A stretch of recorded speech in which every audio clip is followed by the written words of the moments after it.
you'll see oftentimes they and other influencers will invoke Erica as the reason that it's not appropriate to ask questions. It's just not appropriate while Erica is still mourning for you guys to ask any questions. And I'm just going to come back at you with some common sense. What sort of widow wouldn't want people to investigate the assassination of their husband? Very trippy.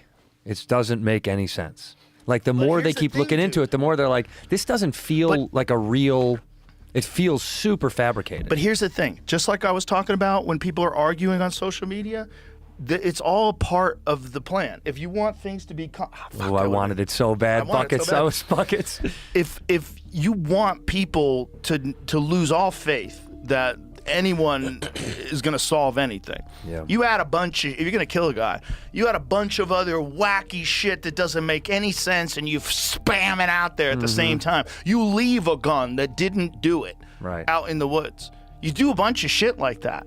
You have an old man put his dick out and yell, I did it, I did it. Yeah, you get some kid who has a boyfriend who's a furry, and you talk to him on Discord. Joe Rogan and Candace Owens are both hinting that Charlie Kirk's passing is not what we were told it was, and the way they're talking about it, it's giving there's a whole other story hiding behind the curtain energy. If you can have a guy that's in the audience that's yelling, I shot him, now shoot me, I shot him, now shoot me, and then that guy gets arrested for child porn charges, like, he's like, what is going on here? So and then weird. You find this rifle, and then you say, oh, he assembled it and he reassembled it. Like, okay. If I wish I was a cop, I'd sit in a room like, this story is horseshit. Like, none of these things make any sense to me. Like, you're telling me that this kid who's not military trained. People are replaying clips, comparing interviews, zooming in on screenshots, trying to figure out what's really going on. Because here's the gag, the details surrounding Charlie's death aren't just tragic, they're messy, confusing, and low-key disturbing. And when two major voices, who don't even agree on most things, suddenly start aligning on the same suspicious vibe, yeah, that's when you know something's off. And let's be real, when a story doesn't add up, the internet becomes a detective agency. Every minute, someone's finding a new clip, a coincidence, a moment that just feels wrong. People are whispering about pressure, powerful names, and secrets that were never meant to see the light of day. But here's the part that's making everyone's jaw drop. Because after all the confusion, the theories, the inconsistent details, there's one person at the center of the storm who isn't acting like you'd expect at all. And no, I'm not talking about Joe. I'm not talking about Candace. The person giving everyone chills right now? Charlie's widow. Nothing is a coincidence. Hold on to that thought. Did you know that Charlie Kirk's father, Robert W. Kirk, was actually the architect for Trump Towers? Also, did you know that Erica Lane Kirk won Miss Arizona USA in 2012? Don't forget, Donald Trump ran Miss America from 1996 until 2015. Seeing the correlation here? Now, not saying age difference is a big thing, but did you know Erica was 5 years Charlie Sr.? But this is where coincidences aren't coincidences. Watch this. But just know that nothing is by mistake. Nothing. I will never forget the time I was in Israel with my husband, that was the second time, but the first time with my mother on a pilgrimage. And I was standing in the ticket line. And I remember looking behind me, and in the snake of the ticket line was a guy who looked very familiar. I had no idea who he was. And I told my mom, this guy looks so familiar. And as a typical mother, she said, go and say hi. No. We were late for our flight, and I'm not going to come off like a crazy person that's just weird. That ended up being Charlie. Nothing is by coincidence. Now, did we know that? No, not until we were like 3 months into our relationship and looking at timestamps, seeing that both of us were in Israel at the same time. People, this was so arranged. And there's so much more to Erica Kirk. Kind of like how she was all into basketball, didn't want to be all girly, never liked to dress up, even cut all her hair off, and ended up being Miss USA. How does that happen? How do you go from sports to Miss USA? And then they meet at a Turning Point event in 2018, where she's interviewing for a job for Turning Point. Solidified. I got a feeling there's more to the story here. And the way she handled things immediately after his passing, let's just say the internet noticed. And once you hear what she did, you'll understand exactly why people are side-eyeing her right now. So let's talk about the widow, because this is where the internet really started raising eyebrows. You got a 30-06 with no exit wound. You have a massive stadium booked with an elaborate ceremony in 6 days. You got a book that was published a day early, and those books take 2 or 3 days to be published, so that sucker had to be up there by the 7th or the 8th. You got people that aren't really grieving so much as they are proselytizing. I think the whole damn thing was a hoax. To wake the giant. That was the sole purpose, to do what exactly has done. None of that shit really happened. Welcome to America. Normally, when someone loses their partner, especially in a sudden and heartbreaking way, you expect shock, silence, privacy, right? But the way she moved? People are saying the vibe was off, like emotionally disconnected in a way that just didn't sit right. First, the Instagram post. Instead of staying low, grieving in private, she jumped online with these polished, almost performative messages. One post had this perfectly lit clip of her holding Charlie's hand, whispering, "I love you," like it was a cinematic goodbye scene. And don't get me wrong, people grieve differently. But something about sharing that so fast, so publicly, felt curated. Like before, we didn't see hide nor hair of Erica Kirk. Now all we see is 10 pounds of makeup, 10 pounds of bundles, perfect manicure, perfect suit, full aesthetic, dabbing at tears that never come with perfect eyeliner that never smudges, doing another first time sit down. Like all we've done is see you, girl. And Candace just got back from Montana to do a reset because she really needed to grasp everything and come back. Like, girl, I love you, but you are doing more sentimental, emotional stuff than even his own wife. Like, you've been doing more than his own wife. Like, it looks like you're his wife. The way you're showing pictures and the way you're talking about him and digging into this. Because if that was my husband, I'd be you, Candace. And Erica's doing a Super Bowl. She's running Turning Point. She's doing his podcast. Who might have had something to gain from this individual's death? Like a brand moment, not heartbreak. Then there was the memorial. Fireworks, a stage, lights, photo ops. Less like a morning event and more like a production. Comment sections were brutal. People were like, who throws a show the same week their husband passes? The energy wasn't grief, it was giving event planning.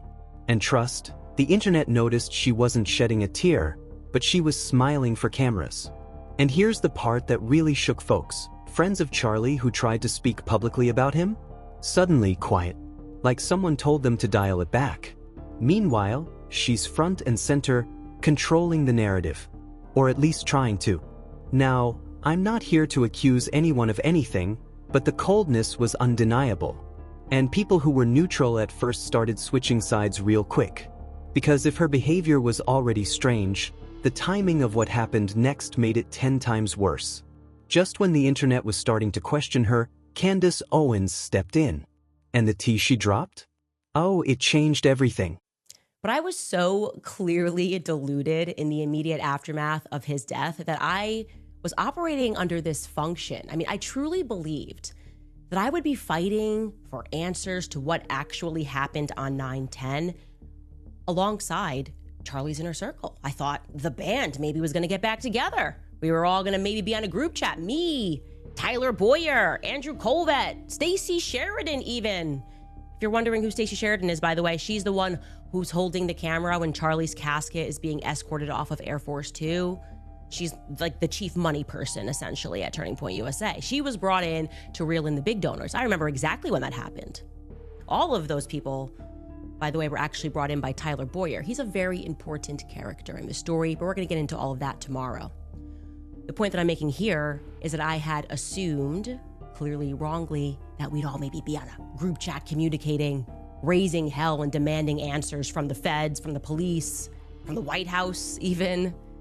certainly at the very least pointing out the very many holes in this story. And if any one of us had the audacity or the desire to carry on Charlie Kirk's show, that would be the appropriate venue for asking those sorts of questions. But no, I was wrong. Silence. Silence is what we were met with. In fact, I am told that these people believe the official narrative. Lone shooter. No one else involved, just a crazy guy with too many pronouns in his bio. Hey, 1963 called and they want their narrative back. All that's missing from the story is a grassy knoll, right? Just need a grassy knoll. Anyways, back at headquarters, I am told it's business as usual, and it's kind of giving me like, I don't know, LBJ when he gets sworn in that famous picture. Unfortunately, sworn in. Unfortunately, of course, he's sad in this photo. Gosh, he's obviously not wanting to be the president of the United States. JFK was shot and killed, and now LBJ has to step up, unfortunately. But I gotta be honest, I wasn't there. I don't think LBJ was actually that upset. I don't know why. Vibes. The vibes just aren't vibing for me in that picture, but maybe he was. Maybe the truth is that LBJ simply, to use an expression, had his wits about him. And JFK had a plan. Like in the event that he had been horrifically assassinated in front of the world, JFK maybe had a succession plan. Now, if these terms I'm using here sound familiar to you, it's because they should sound familiar. It's the exact terminology that was utilized by Pastor Rob McCoy just 4 days after Charlie was murdered. Up until this point, most people were just side-eyeing the situation from a distance, whispering, sharing screenshots, and trying to make sense of the strange energy around Charlie's passing. So Charlie writes in this group chat, just lost another huge Jewish donor, $2 million a year because we won't cancel Tucker. I'm thinking of inviting Candace. Somebody writes, ugh. Charlie writes, Jewish donors play into all of the stereotypes. I cannot and will not be bullied like this, leaving me no choice but to leave the pro-Israel cause. And somebody writes, a donor writes, please do not invite Candace. That might feel good short term, but it's not good long term. In my opinion, like all groups, you're going to get a wide variety of opinions. That nasty free will thing that God bestowed on us makes life frustrating at times after the dust settles a bit, maybe. So again, this is 48 hours before Charlie Kirk was assassinated. He was very clear and he was very explicit, and he did not back down, not in that Hamptons meeting, which they're all lying about. But everything shifted the moment Candace Owens finally spoke up. And here's the part that got everyone's heart racing. She didn't come in loud, messy, or looking for drama. She came in quiet, calm, almost heartbroken. Like someone who tried to stay silent out of respect, but just couldn't anymore. In a live stream, Candace's voice had that soft, uneasy tone, the kind you use when you're about to say something you wish wasn't true. She said she wasn't trying to stir anything up, but the details she had seen just didn't sit right with her. We have, at this moment, no definitive understanding of what happened on the day that he was assassinated. But what we do know definitively is that the feds are lying to us. That is obvious. It is abundant. If you're able to think thoughts, you recognize that something is very wrong with the story that has been presented to the public. And I think that what the public doesn't understand, and I count myself among the public, is why it seems as though Turning Point USA executives, and I'll say seems, are not even remotely interested in challenging that official narrative. They're not interested in challenging it publicly, at least. In fact, I think it was an ex-user that pointed out, he put it rather bluntly when he said, so they want us to forgive Tyler Robinson, but to attack the people that are trying to solve the murder of Charlie Kirk? Like, that's not right. It doesn't feel right. It doesn't feel good. Of threats of lawsuits, we're collecting evidence of it. What are we even talking about? And I want to say that what's been bothering me in particular are the micro lies. It seems that they're suddenly in the business of telling micro lies, tiny little misrepresentations, tiny little half-truths that right out of the gate seems altogether unnecessary. It really makes me wonder, who are they protecting exactly? You'll see oftentimes they and other influencers will invoke Erica as the reason that it's not appropriate to ask questions. It's just not appropriate while Erica is still mourning for you guys to ask any questions. And I'm just going to come back at you with some common sense. What sort of widow wouldn't want people to investigate the assassination of their husband? She has not explicitly said that, but the influencers are invoking that, right? They're invoking it's not appropriate right now for people to be asking questions. That's what I mean when I say they are David hogging us, okay? You could also use another example, somebody that was on the right, Kyle Khrushchev. What essentially means is that when a tragedy takes place and we are emotional, our emotions are raw. Me especially, I think this was the first time where I couldn't really check my emotions. I'm just now like moving out of the grief stage. There will be people that then will try to manipulate you, right? They will try to manipulate you by using that strategy of saying, well, it would be really wrong. It would be really wrong for you to look beneath this layer or to ask a question about this.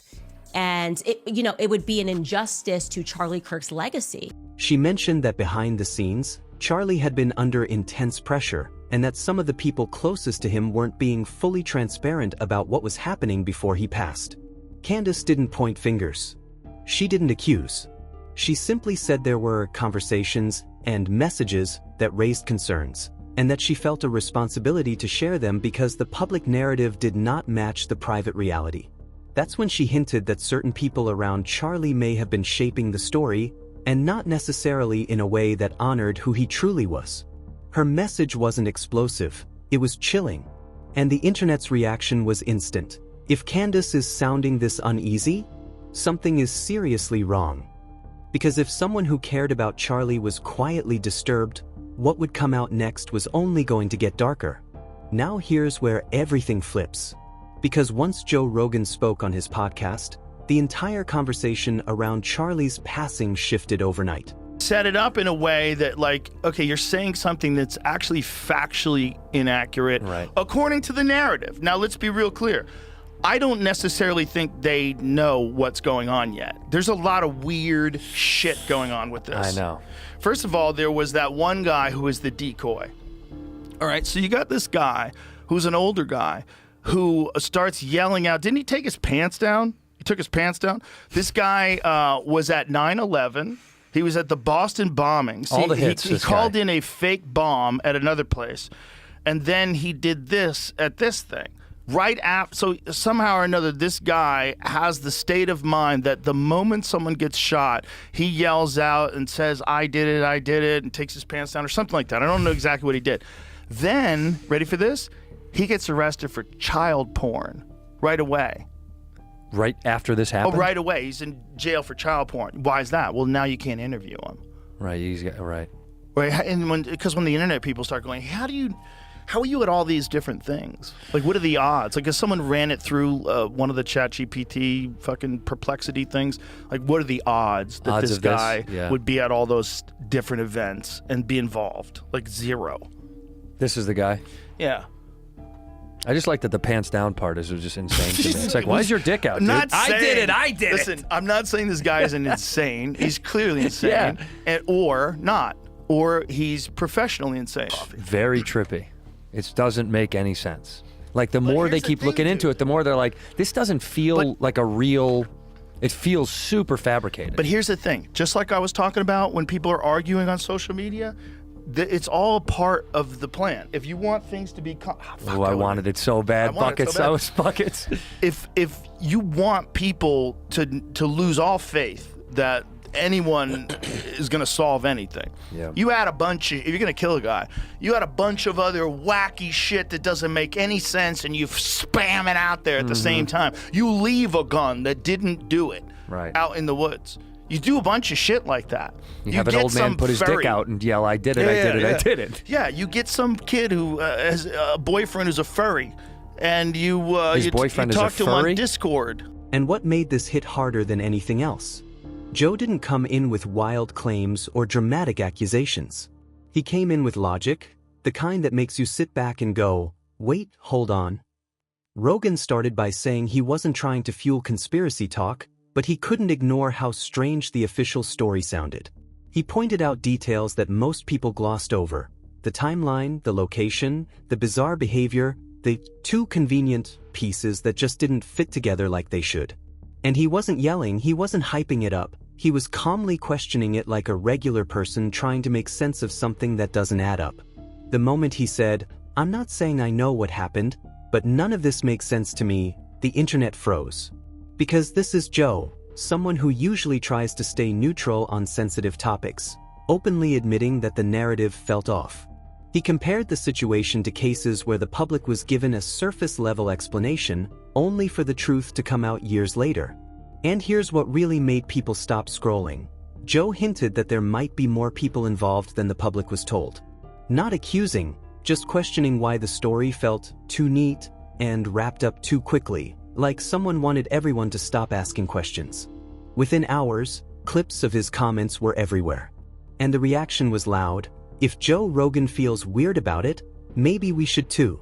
But nobody expected what would happen next, because someone else joined the conversation, and that's when things exploded. If Joe Rogan's comments cracked the conversation open, Elon Musk's response is what blew it sky high. Because hours after Rogan's clip started circulating, a short edit of his most unsettling quote got posted on X, and someone tagged Elon under it.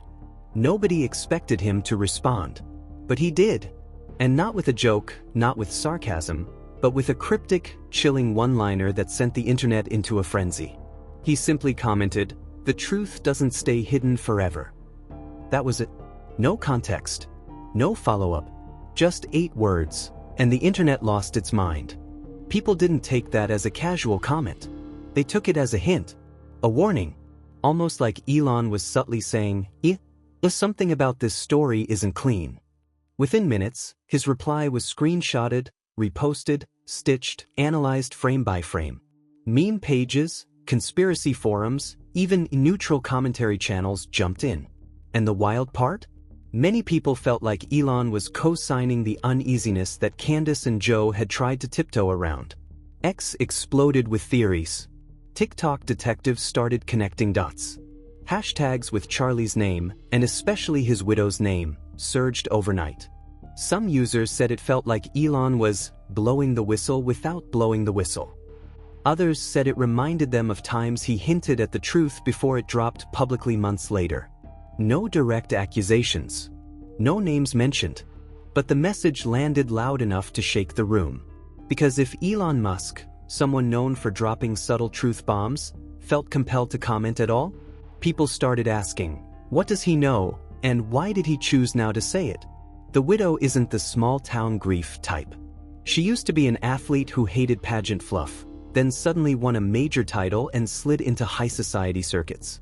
That leap alone had people whispering, how does a hoops kid turn into a crowned socialite so fast? Then there's the age gap chatter and the way she instantly fit into Charlie's world like she'd been rehearsing for the role. Charlie Kirk's widow's past brushes up against powerful people, a former media mogul who runs pageants, donors with deep pockets, and an inside-the-scenes conservative network that organizes elite summits. These aren't casual acquaintances. They're the kind of names that open doors, fund campaigns, and quietly nudge narratives. People online are pointing out the timing Erica meets Charlie at a Turning Point style event. They get close, and within years she's front and center in his life, and then, suspiciously, front and center in shaping how the aftermath is presented. And the coincidences? Too many to ignore. A sudden, flashy memorial, text threads that vanish, friends who go silent right before interviews, a core donor supposedly pulling out days before the final trip. Individually, any one of these could be a fluke. Together, they look like a pattern.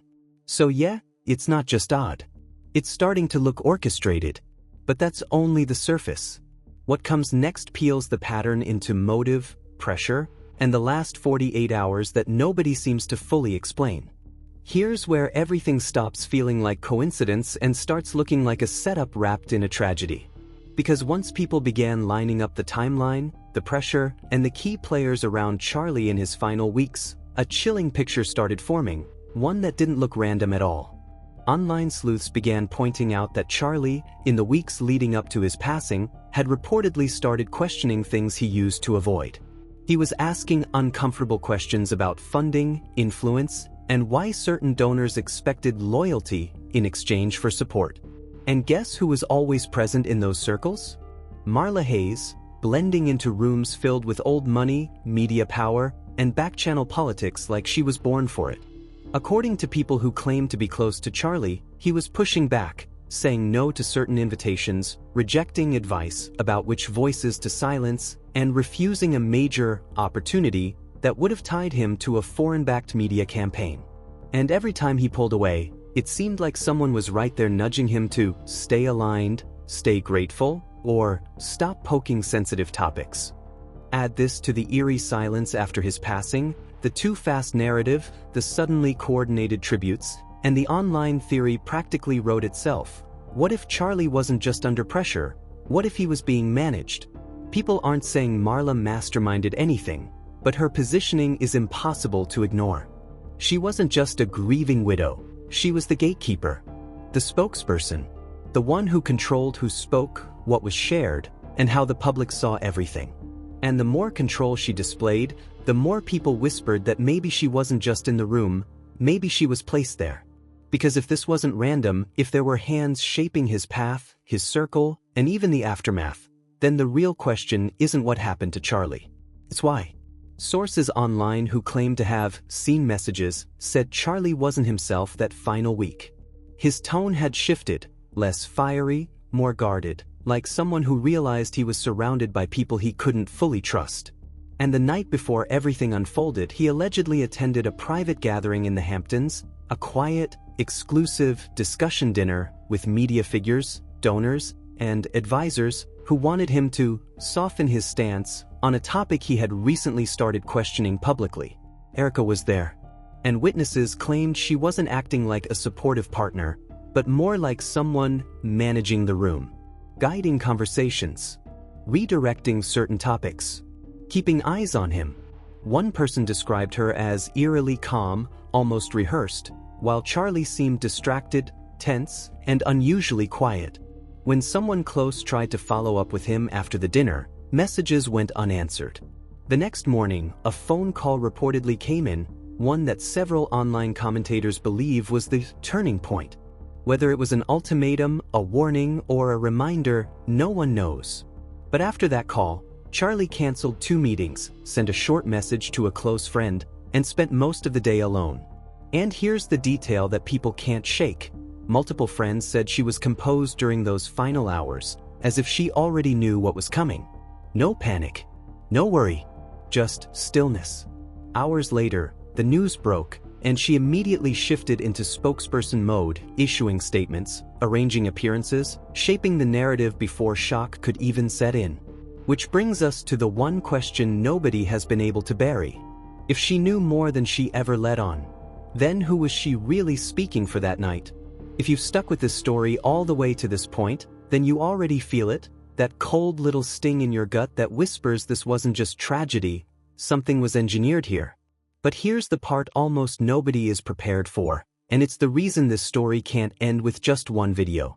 Because everything you've heard so far, the pressure, the strange behavior, the perfectly timed coincidences, the too polished aftermath, is only the surface layer. The version the public could piece together on their own. But behind the curtain, there's one final thread connecting this entire situation, and it's the one that people online are terrified to discuss openly.